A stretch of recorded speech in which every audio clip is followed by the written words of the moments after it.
भारत माता की। भारत माता की। ना तेलंगाना कुटुंब సభ్యులందరికీ नमस्कार। मैं केतकी संगमेश्वर स्वामी को प्रणाम करता हूं। मैं भगवान बसवेश्वर और श्रद्धेय सेवालाल महाराज जी के चरणों में नमन करता हूं। साथियों, पिछले 10 वर्षों में देश ने देखा है कि एनडीए की स्थिर सरकार, निर्णायक सरकार देश को कितना आगे लेकर जा सकती है। एक समय था जब दुनिया प्रगति कर रही थी, लेकिन भारत को कांग्रेस ने करप्शन के दलदल में फंसा दिया था। दुनिया आर्थिक प्रगति कर रही थी, लेकिन भारत पॉलिसी पैरालिसिस का शिकार था। एनडीए ने भारत को बहुत मुश्किल से उस दौर से बाहर निकाला है, लेकिन कांग्रेस फिर से देश को पुराने दुर्दिनों में लेकर जाना चाहती है। साथियों, कांग्रेस कहीं भी हो, उसकी पॉलिटिक्स के 5 निशान होते हैं। उसके पंजे जैसे 5 निशान है। पहला, झूठे नारे, झूठे वादे। दूसरा, वोट बैंक की राजनीति। तीसरा, माफियाओं, अपराधियों को बढ़ावा। चौथा, परिवारवाद। और पांचवा, करप्शन। इन 5 निशानों से मिलकर कांग्रेस का पंजा बनता है। अब तेलंगाना में भी लोग कांग्रेस के इस पंजे को महसूस कर रहे हैं। तेलुगु फिल्म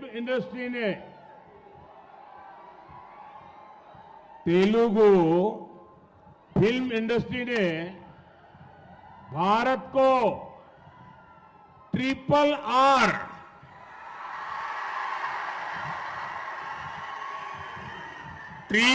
आर जैसी सुपरहिट फिल्म दी।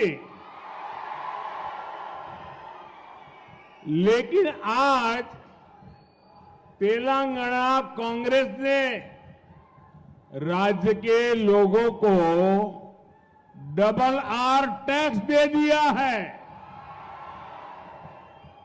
RRR फिल्म ने पूरी दुनिया में भारत का नाम रोशन किया, लेकिन ये RRR टैक्स भारत के लिए शर्मिंदगी बढ़ा रहा है। इस RRR टैक्स की तेलंगाना में हर तरफ चर्चा है कि तेलंगाना के जो उद्योगपति हैं, जो ठेकेदार हैं, उनको कुछ परसेंट RRR टैक्स पिछले दरवाजे से देना पड़ रहा है। आरोप है कि यहां टोटल जितनी वसूली होती है, उसमें से एक खास हिस्सा RRR टैक्स के तौर पर काला धन दिल्ली जाता है। मुझे पता है आप सब ये डबल आर टैक्स से बहुत ही त्रस्त है। मुझे ज्यादा विस्तार में जाने की जरूरत नहीं है। आप समझ गए होंगे ये डबल आर कौन है। भाइयों बहनों, अगर आपने ये डबल आर टैक्स पर लगाम नहीं लगाई तो ये 5 साल में आपको ऐसा बर्बाद कर देगा, ऐसा बर्बाद कर देगा, तेलंगाना फिर खुदा खड़ा नहीं हो पाएगा। पहले टीआरएस बीआरएस ने तेलंगाना को बर्बाद कर दिया, अब ये डबल आर वो भी बर्बाद करेगा। और इसलिए उसको लगाम लगाने के लिए इस बार तेलंगाना से सभी भाजपा को जिता करके दिल्ली भेजो तो वो डरेगा और लगाम रहेगी।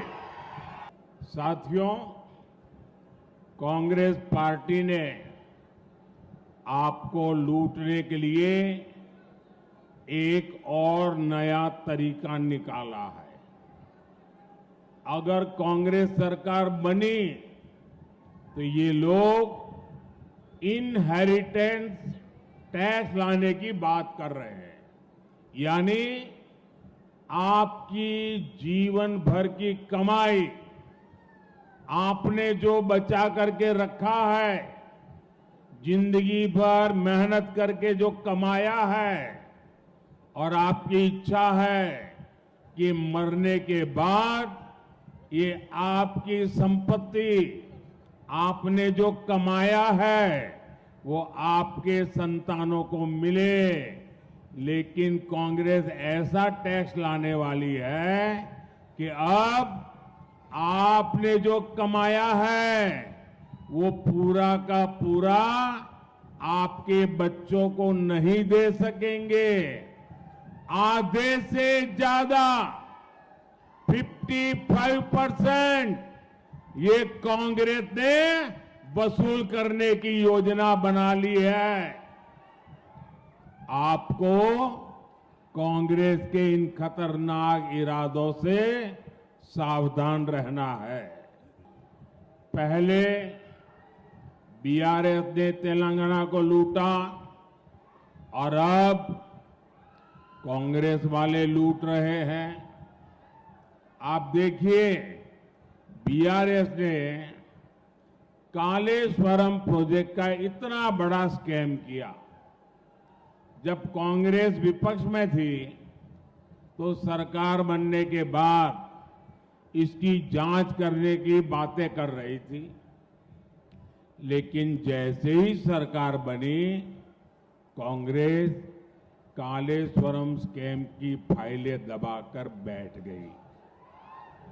और जब बीआरएस सत्ता में थी तब उन्होंने केस फॉर वोट मामले की जांच को आगे नहीं बढ़ने दिया। कांग्रेस बीआरएस दोनों अलग नहीं, बल्कि दोनों एक ही करप्शन रैकेट के मेंबर्स हैं। कांग्रेस बीआरएस का ये करप्शन रैकेट कहां तक फैला हुआ है, ये दिल्ली के लीकर स्कैम से भी पता चलता है। दिल्ली में जिस पार्टी ने लीकर स्कैम किया उसमें बीआरएस के लोग शामिल निकले और उसी पार्टी से दिल्ली में कांग्रेस का अलायंस है। इसलिए जब इस स्कैम पर कार्रवाई हुई तो करप्शन रैकेट के ये सारे मेंबर्स एक दूसरे के समर्थन में आ गए। बीजेपी किसान कल्याण को प्राथमिकता देती है, लेकिन कांग्रेस हमारे अन्नदाता को भी धोखा देने में पीछे नहीं है। तेलंगाना में कांग्रेस ने सरकार बनने के 100 डेज के भीतर किसानों का कर्ज माफ करने का वादा किया था।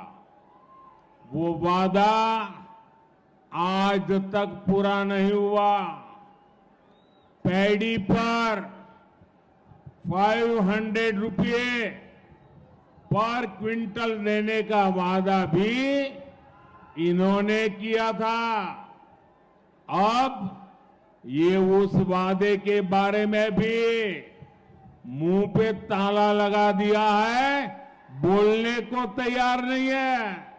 साथियों, कांग्रेस को ताकत गरीब को गरीब बनाए रखने से मिलती है।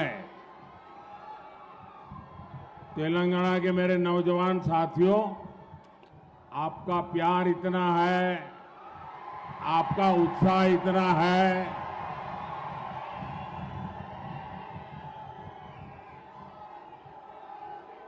मैं आपके प्यार के लिए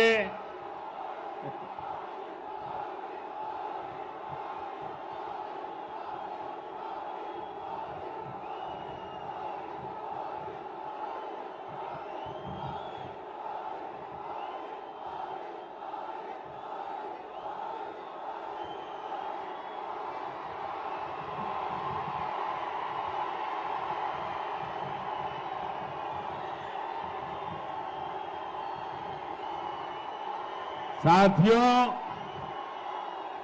ये आपका उत्साह, आपका प्यार इतना जबरदस्त है कि आज ये डबल आर की नींद उड़ जाएगी।